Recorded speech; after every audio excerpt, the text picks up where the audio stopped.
Welcome to Reading Aloud, where this week we're taking the temperature of teenage fiction. In sales terms, it's potentially a big market, while in the classroom, teachers are desperate to find new fiction that will capture jaundiced teenage readers.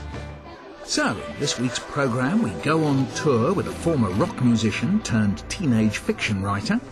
We witness pupil power as students pick the books they want to read, and we meet award-winning author Meg Rosoff. When it comes to fiction, the most difficult group to cater for are teenagers.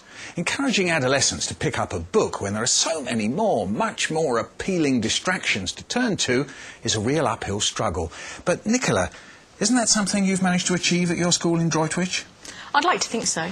And how have you done it? We've tried to reinstate the enjoyment of reading, and one of the ways in which we do this is by matching books to individual readers. So we have moved away from the idea of a whole class all studying the same book. At Nicola's school, this reading scheme begins with students filling out a questionnaire based on a choice of 5 or 6 books. They then work independently as a small group, reading together, discussing together, having 1 or 2 sessions guided by the teacher. At the end of this, once they have researched the book, been down to the library, what they can do is then do presentations, and we also try to encourage them to keep a reading journal. So it's actually about the enjoyment of the process rather than analysing it as a text. And do they report back to the whole class? Yes, so that the whole class then has some experience of the 5 or 6 texts that are on offer. And any book in particular? One that's gone down particularly well is Jennifer Donnelly's A Gathering Light, especially with the girls. I think they can really understand the idea of someone who is fascinated by language, is interested in reading, loves education, yet finds herself also having to deal with the day-to-day monotony of her family as well. This debut novel is a powerful coming-of-age book based on a real murder at the turn of the century, the mysterious drowning of a woman in a lake. Standing on that porch, under the flawless sky, with bees buzzing lazily in the roses, I tell myself that nothing bad can happen at the Glenmore, not on such a day as this. My eyes are on Mr. Crap. He is coming up the path, carrying a young woman in his arms. Her head lolls against him like a broken flower. Water drips from her skirt. Oh, Matty, look at her. Oh, jeez, Matty, look. Shh, Ada. She got soaked, that's all. They got lost on the lake and the boat tipped and they swam to shore and she must have fainted. Oh, I'll fetch a hot water bottle and some tea and brandy, I say, looking at Cook and then at Mrs. Morrison and then a painting on the wall. Anywhere and everywhere but at the girl. Should I do that? Should I get the brandy? Hush, Matty. It's too late for that. It was very different to anything else I'd read, and a lot of books you don't usually find that you'll find out about the person and then it'll be linked to a murder. Because it was set in a different time, it made it more interesting because I could learn a bit about that time as well. I never read that kind of book, a murder mystery book, before, but since reading it, it's made me want to read more. I couldn't put it down. It's a really, really good book. I liked a lot of cliffhangers and all that was in there, so it was very good. That's the girls. How about some boys? One of the advantages to using this sort of scheme is that it means that the boys can actually have books that target them and their own interests. One book that's gone down particularly well has been Frankenstein. The way it was written was very refreshing. It was done from different perspectives. It started off with Walton and then moved on to Victor Frankenstein. And then we got to hear the perspective of the monster himself, which was obviously interesting, because we got to see how he interacted with society and his rejection. And then we got back to Victor Frankenstein and we learned all about the effect the monsters had on his life. How can I describe my emotions at this catastrophe? His limbs were in proportion, and I had selected his features as beautiful. Beautiful. Great God!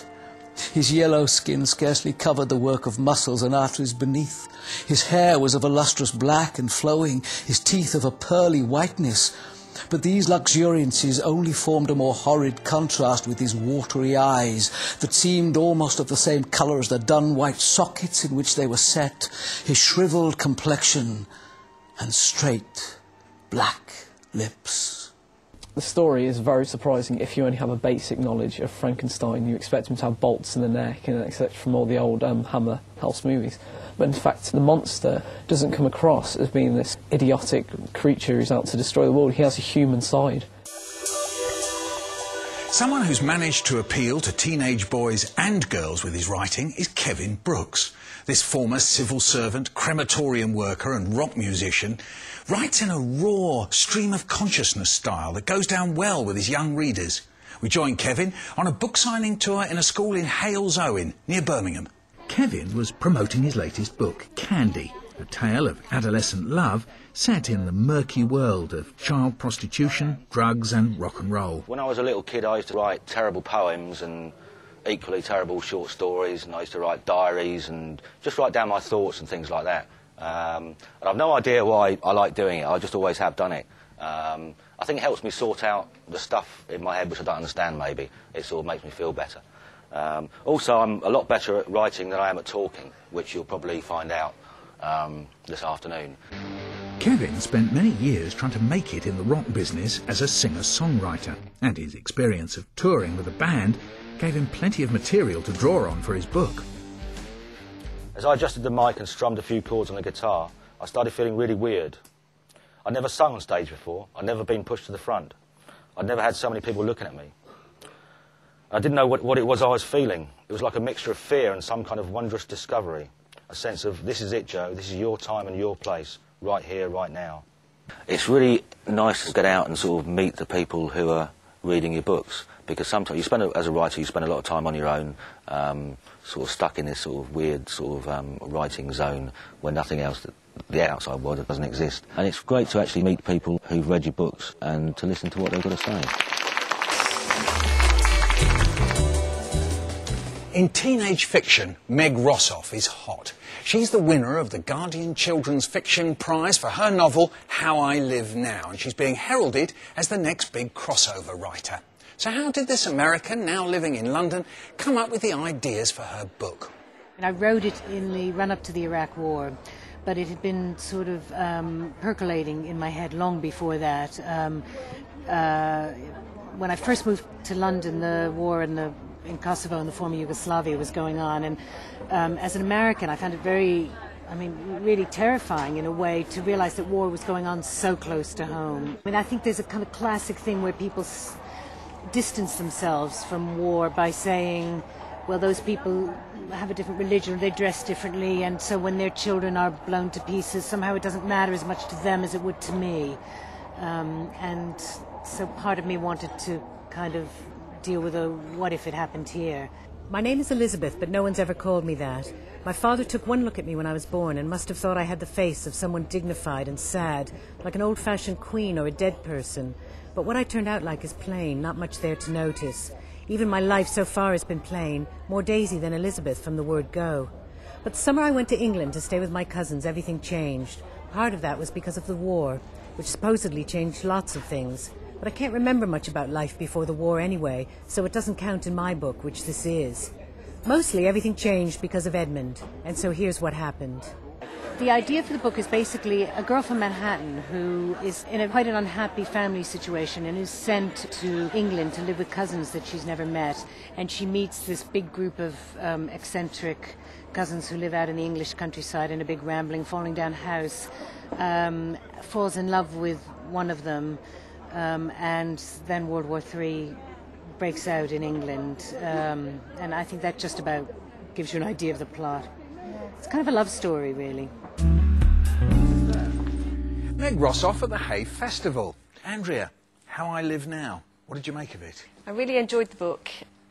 Lots of different perspectives. It was sort of microcosm and macrocosm, her problems, the world's problems, all sort of interlinked, really. But I did feel towards the end of the book there were about 4 chapters missing. It sort of ran away with itself at the end, and she went back to New York, and what happened, I felt that was a big chunk that was missing. Grant? I thought it was a fantastic book, and the sort of voice of this 15-year-old sort of hyperactive and also anorexic and self-obsessed, really streetwise teenager, and she gets sort of parachuted into this rural idyll in Oxfordshire and to live with an English family who she's never really met, and it's a really gripping opening. Vicky? I started off with a dislike for it and I was confused for the first initial few chapters. What was that dislike based on? It was the long sentences, the lack of punctuation, but the more I read of it, the more I got into kind of the first person narrative, and you do sort of almost live her experiences with her, and that's what I enjoyed the most about it. I mean, I found myself thinking of other books. It took me back to, say, Lord of the Flies. I mean, in Lord of the Flies, I mean, they almost end up eating each other. I mean, there's barbarity there.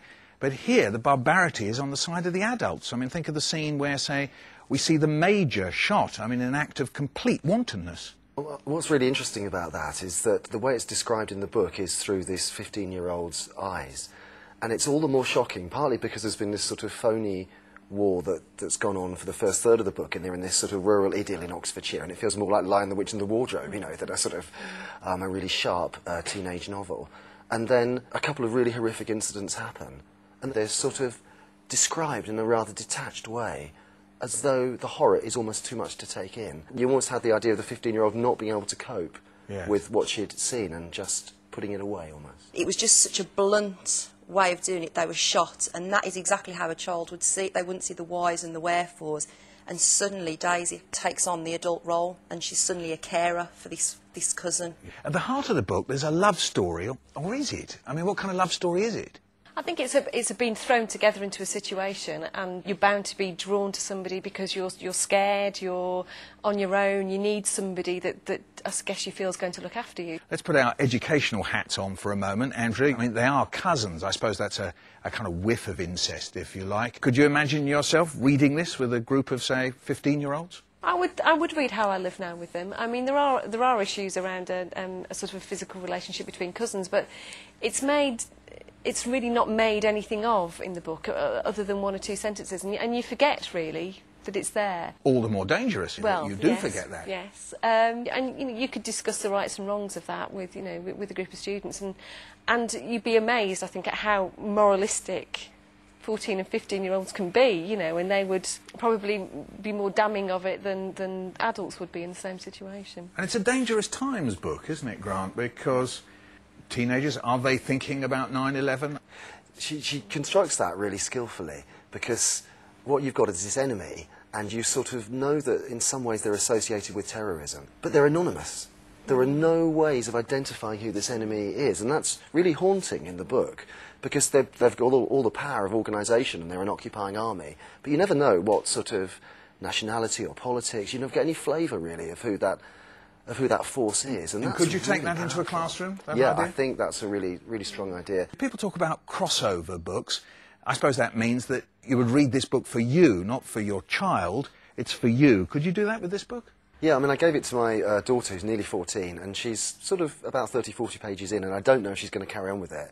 Gave it to my 20-year-old son, who just devoured it and loved it, and I loved it, and I would recommend it for, the book group that I'm in. I think it's a powerful book, with some flaws, like the ending. Well, that's nearly all for now. Some of the critics have been a bit sniffy about Meg Rosoff's work. They say she's guilty of sloppy punctuation and mixed tenses. So here's my favourite critic-bashing quote. Critics are like eunuchs in a harem. They know how it's done, they've seen it done every day, but they're unable to do it themselves. Bye.